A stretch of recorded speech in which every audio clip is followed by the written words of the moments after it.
এই মণ্ডপটা আলোয় আলোকিত হয়ে গেছে, কি সুন্দর লাগছে। প্রচুর ভক্ত ভিতরে এসেছেন, ফটো তুলছেন। এটা এমনি কোনো রেকর্ড নেই, এটা কম বেশি 200 বছরের প্রাচীন পুরনো। নিচে কিন্তু ভোগের ঘর আর সমস্ত প্রসাদ এখানে এনে জমা করা হচ্ছে, তারপর পাশের জায়গাটায় ভক্তদের মধ্যে প্রসাদ বিতরণ করা হচ্ছে। এই নহবতটি 1922 সালে ব্যবসায়ী রাসবিহারী চাল নির্মাণ করিয়েছিলেন। তিনি এসেছিলেন রানাঘাট থেকে, আর তিনিও নাকি স্বপ্নদেশ পেয়েছিলেন মায়ের মূর্তি নির্মাণ করার।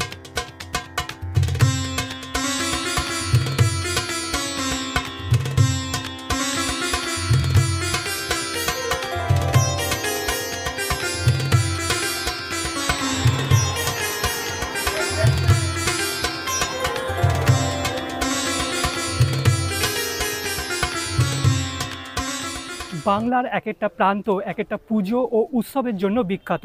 শালকিয়া যেমন বিখ্যাত বড় মায়ের স্নানযাত্রার জন্য, মাহেশ যেমন বিখ্যাত রথযাত্রার জন্য, তেমনই কালনা বিখ্যাত মা মহিষমর্দিনীর পুজোর জন্য। কালনার মা মহিষমর্দিনীর পুজো প্রায় 200 বছরেরও প্রাচীন, আর এই পুজোটা দুর্গাপুজোর মতো 4 দিন ধরে হয়। এই পুজোর সাথে জড়িয়ে আছে নানান ঐতিহাসিক ঘটনাবলী, তার সাথে জড়িয়ে আছে নানান প্রথা, সেগুলোই আজকে আপনাদের সামনে তুলে ধরবো। আপনাদের যেটা করতে হবে, আপনাদের ভিডিওটা দেখার পর যদি ভালো লাগে তাহলে অবশ্যই লাইক, কমেন্ট, শেয়ার আর সাবস্ক্রাইব করে আমাকে আশীর্বাদ করতে হবে। ভিডিওটা যদি ভালো না লাগে তাও কমেন্ট করে জানাবেন যে কেন ভালো লাগেনি। তো চলুন শুরু করা যাক। কিন্তু শুরু করার আগে যারা আমাকে চেনেন না, আমি হলাম আপনাদের নীল, আর আপনারা দেখছেন আমার চ্যানেল উইশ বাকেট।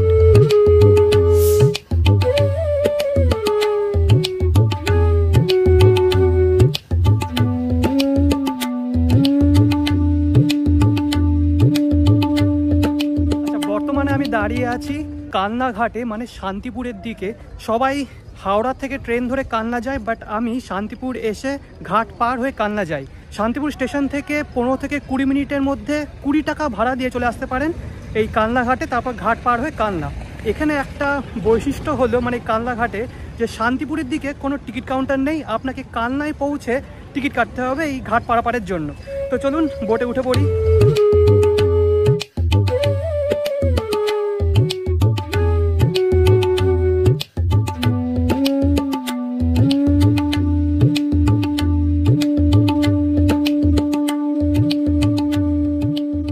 আচ্ছা, তো ফাইনালি আমি চলে এসেছি কালনাতে। কালনা ঘাট আর মহিষমর্দিনী ঘাট কিন্তু দুটো আলাদা। কালনা ঘাট থেকে পায়ে হেঁটে 10 মিনিট সময় লাগবে মহিষমর্দিনী ঘাটে যেতে। আচ্ছা, এটি দেখতে পাচ্ছেন মহিষমর্দিনী ঘাট। কালনা ঘাটটা এদিকে। কালনা ঘাট থেকে এই মহিষমর্দিনী ঘাটে আসতে সময় লাগবে পায়ে হেঁটে 10 মিনিট মতো। আর এই ঘাটে দেখতে পাচ্ছেন একটা রকম কালী মন্দিরও আছে। আচ্ছা, আমার একটা ইনফরমেশন দিতে ভুল হয়েছে, সেটা হলো এই যে মন্দিরটি দেখছেন ঘাটের পাশে, এটি হলো রাধাকৃষ্ণ মন্দির। আমি ভুল করে কালী মন্দির বলেছি। আর এই ঘাটের আগে নাম ছিল হপ্তা ঘাট। এই মন্দিরের ঠিক বাপাস দিয়ে গেলেই মূল মণ্ডপ। আচ্ছা, এদিকে হলো মহিষমর্দিনী ঘাট। মহিষমর্দিনী ঘাট থেকে দুপা হেঁটে সামনে পড়বে ঐতিহাসিক আর ঐতিহ্যবাহী এই নহবত। জানতে পারলাম এই নহবতটি 1922 সালে ব্যবসায়ী রাসবিহারী চাল নির্মাণ করিয়েছিলেন। এর ঠিক সামনেই রয়েছে মায়ের মন্দির, আর মায়ের মন্দিরের সামনে বিশাল বড় একটা আটচালা আছে। বর্তমানে এটি ঢেকে গেছে এই লাইটের বোর্ডের জন্য। এই আটচালাটা নাকি 1897 সালে নির্মাণ করা হয়েছিল। তাহলে বুঝতেই পারছেন কত প্রাচীন এই নহবত আর আটচালা, আর তার সাথে মায়ের মণ্ডপ। মায়ের মন্দিরের আটচালার সামনে নহবতটি তৎকালীন কালনার বিখ্যাত মিস্ত্রি শ্রী প্রিয়লালের হাতে তৈরি। পাকা স্বল্প উচ্চ ভিতের উপর চারপাশে লোহার বিমের স্তম্ভ, তার উপর কাঠের কারুকার্য। নহবতটি দেখতে অনেকটা হাতলবিহীন পালকির মতো। মেঝে কাঠের, আবার একদম নিচের মেঝে ইটের। সেখান থেকে কাঠের সিঁড়ি উঠে গেছে নহবতে।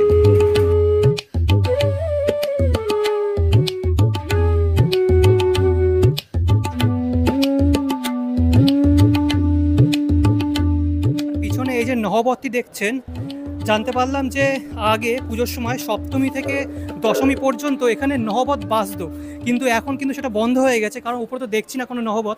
আটচালার সামনে দেখতে পাচ্ছেন এখন লাইটের বোর্ড লাগানো আছে, রাতের বেলা জ্বালানো হবে। এ পাশে দেখতে পাচ্ছেন ভক্তরা লাইন দিয়ে দাঁড়িয়ে আছেন, কারণ ভোগ প্রসাদ বিতরণ করা হচ্ছে।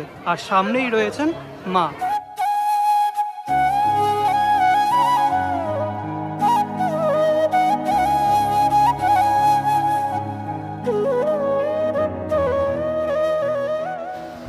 চলুন এবার পুজো কমিটির কোনো সদস্যের সাথে কথা বলে পুজোর খুঁটিনাটি সম্পর্কে জানা যাক।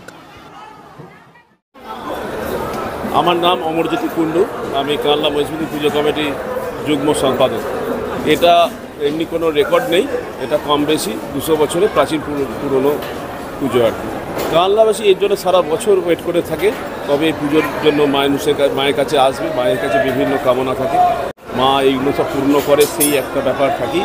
আর কানলাবাসী এর জন্য মানে 4 দিন ধরে এত লোকের আনাগোনা বা এত পুজো থাকে, পুজো দেওয়ার জন্য সারা বছর ধরে উৎসুক হয়ে থাকে। পুজো খাবার মধ্যে সবথেকে বড় জিনিস থাকে, আমাদের 3 দিন ধরে মানুষকে অন্নভোগ দেওয়া হয় দুপুরবেলা, এছাড়া বস্ত্র বিতরণ থাকে আর মানুষকে চাল দেওয়া হয়। এটা আমাদের 3টে মানে একটা দান থাকে আর কি। এছাড়া সারা বছর ধরে কিছু কিছু প্রোগ্রাম আমাদের থেকে যায়, সাংস্কৃতিক থেকে আরম্ভ করে মানে দুস্থ মানুষদের বইপত্র দেওয়া, রক্তদান, এগুলো আমাদের সারা বছর প্রোগ্রাম হয়ে থাকে। মা 4 দিনের এটা পুজো হয় 4 দিন ধরে। শ্রাবণ মাসে পূর্ণিমা ধরে কখনো পুজো হয়, কখনো সপ্তমী ধরে পুজো করা হয়। 4 দিনের পুজো, সপ্তমী, অষ্টমী, নবমী, দশমীর দিন এটা ভাসান করা হয়। বর্তমান মা মহিষমর্দিনী পুজো যেখানে হয়, সেই জায়গা একসময় ছিল ব্যবসা বাণিজ্যের অন্যতম প্রধান কেন্দ্র। এখানেই ঈশ্বরচন্দ্র পাল চৌধুরী ছিলেন অন্যতম আড়তদার। তিনি ছিলেন রানাঘাটের পাল চৌধুরী বংশের অন্যতম সদস্য। মায়ের পুজো একসময় পাল চৌধুরী বংশেই হতো। একদিন ঈশ্বরচন্দ্র মহাশয় গঙ্গায় যখন স্নানে নামেন, তখন দেবী মা স্বয়ং এক নারী বেশে প্রকট হন এবং ঈশ্বরচন্দ্র মহাশয়কে আদেশ দেন মায়ের পুজো যেন এখানেই করা হয়, এবং আরও বলেন যে গঙ্গার জলে পাটা ভেসে আসবে, সেই পাটায় যেন মূর্তি গড়ে পুজো করা হয়। পরের দিন যথাযথ পাটা ভেসে আসে এবং আদেশ অনুযায়ী ঈশ্বরচন্দ্র মহাশয় সেই পাটা নিয়ে মূর্তি গড়ে পুজো শুরু করেন। তো চলুন এবার গর্ভগৃহে প্রবেশ করা যাক। এরকম একটা দরজা দিয়ে প্রবেশ করতে হবে, আর প্রবেশ করেই অপরূপ, অসাধারণ, অপূর্ব দৃশ্য। মায়ের মুখখানা একবার দেখুন, জাস্ট অসাধারণ লাগছে। আচ্ছা, সামনেই দেখতে পাচ্ছেন ঐতিহ্যবাহী ঐতিহাসিক আমাদের মা দাঁড়িয়ে আছেন, অর্থাৎ মহিষমর্দিনী মা। আর মহিষমর্দিনী মা কিন্তু সিংহের ওপর বিরাজমান, তার সামনে আছেন অসুর আর দুপাশে আছেন জয়া ও বিজয়া। আর এই দেখতে পাচ্ছেন পুরো এই মণ্ডপটা আলোয় আলোকিত হয়ে গেছে, কি সুন্দর লাগছে। প্রচুর ভক্ত ভিতরে এসেছেন, ফটো তুলছেন।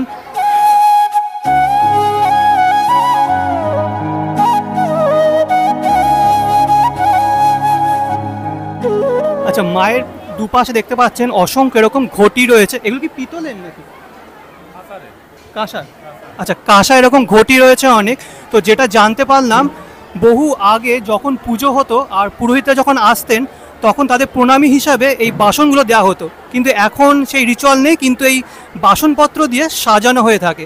মায়ের পিছনে যে চালচিত্রটা, সেটি কিন্তু খুবই সুন্দর। যদি ঠিক করে দেখেন তাহলে বুঝতে পারবেন এই চালচিত্রে পটচিত্রের মতো অনেক পৌরাণিক কাহিনী ফুটে তোলা হয়েছে।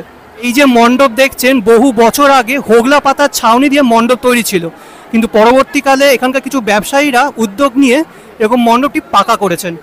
আর এই পুজো মণ্ডপে একদম সামনে বিশাল বড় আটচালা আছে। এখন প্যান্ডেল করা আছে বলে দেখাতে পারছি না, আপনাদের ছবি দেখিয়ে দেবো। দুর্গাপুজোর মতোই এখানে পুজো হয় 4 দিন ধরে, তবে বোধন ও নবপত্রিকা হয় না। অষ্টমীর দিন ছাগ বলি হয়, নবমীর দিন প্রথমে বন্ধনী পুজো হয়। আর যেহেতু এই জায়গাটি বর্ধমান মহারাজের, তাই প্রথম সংকল্প হয় মহারাজের নামে। পুজোর প্রবর্তক যেহেতু পাল চৌধুরী বংশরা, তাই তাদের নামে দ্বিতীয় সংকল্প। তারপর শুরু হয় সাধারণের পুজো।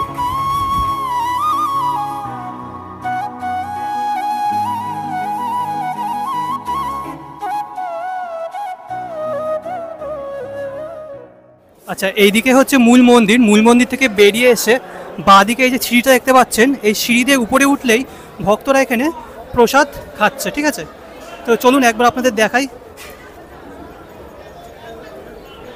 কিন্তু ভোগের ঘর আর সমস্ত প্রসাদ এখানে এনে জমা করা হচ্ছে, তারপর পাশের জায়গাটায় ভক্তদের মধ্যে প্রসাদ বিতরণ করা হচ্ছে। আর এখানেও কিন্তু অনেক মানে অন্ন, তারপরে ডাল, সবজি এগুলো রান্না করা হচ্ছে। দেখতেন কি বড় বড় কড়াই, এদিকে অন্ন রয়েছে, এদিকে আলু কাটা রয়েছে। এটা কোনো ইয়ে নেই, নির্দিষ্ট সীমা নেই, চলে 5:30, 6টা, 7টা পর্যন্ত। আচ্ছা আচ্ছা, বাহ, খুব ভালো জিনিস। বিশাল বড় জায়গা জুড়ে ভক্তদের মধ্যে প্রসাদ বিতরণ করা হচ্ছে, আর এটি কিন্তু সম্পূর্ণটাই বিনা পয়সায়। আগে যেটা আনতে পারলাম যে মন্দিরের সামনে যে আটচালা আছে ওখানে প্রসাদ বিতরণ করা হতো, মানে আগের বছর তাই হয়েছিল। আর এই যে বিল্ডিংটি দেখতে পাচ্ছেন এটি নতুন হয়েছে, আর এখানে এখন ভক্তদের মধ্যে প্রসাদ বিতরণ করা হচ্ছে। শুধু মানে সাধারণ ভক্তরাই নয়, এখানে পুলিশ থেকে শুরু করে সিভিক ভলেন্টিয়ার প্রত্যেকেই কিন্তু প্রসাদ পাচ্ছেন সম্পূর্ণ বিনামূল্যে।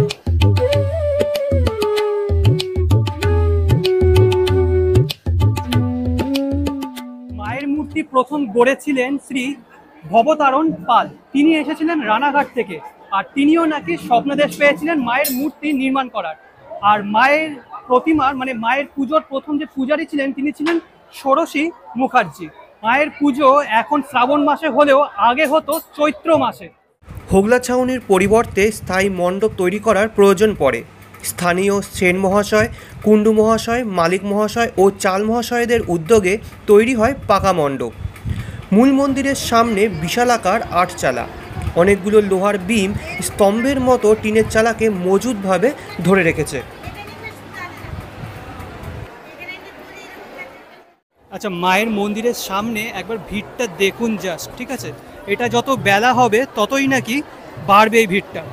আর যেটা শুনলাম যে প্রসাদ দেওয়ার কিন্তু সঠিক কোনো মানে নির্দিষ্ট কোনো টাইম নেই যে এই টাইম অবধি প্রসাদ দেওয়া হবে, সর্বক্ষণ নাকি প্রসাদ বিতরণ করা হয়। প্রসাদে থাকে অন্ন, ডাল, সবজি আর পায়েস আর চাটনি। আর যেটা শুনলাম স্থানীয় বাসিন্দাদের কাছ থেকে যে মা মহিষমর্দিনী নাকি খুবই জাগ্রত, মায়ের কাছে যা চাওয়া হয় তাই নাকি ভক্তরা পায়। এই ছিল ঐতিহ্যবাহী ঐতিহাসিক কানলার মা মহিষমর্দিনী পুজো। আজকে কিন্তু অষ্টমী, ঠিক আছে? তো কেমন লাগলো ভিডিওটা অবশ্যই কমেন্ট বক্সে কমেন্ট করে জানাবেন। যদি ভালো লেগে থাকে তাহলে অবশ্যই লাইক, কমেন্ট, শেয়ার আর সাবস্ক্রাইব করতে ভুলবেন না। নেক্সট ভিডিও খুব তাড়াতাড়ি দিয়ে দিচ্ছি। আনটিল দেন ভালো থাকবেন, সুস্থ থাকবেন। আজকের জন্য বিদায়।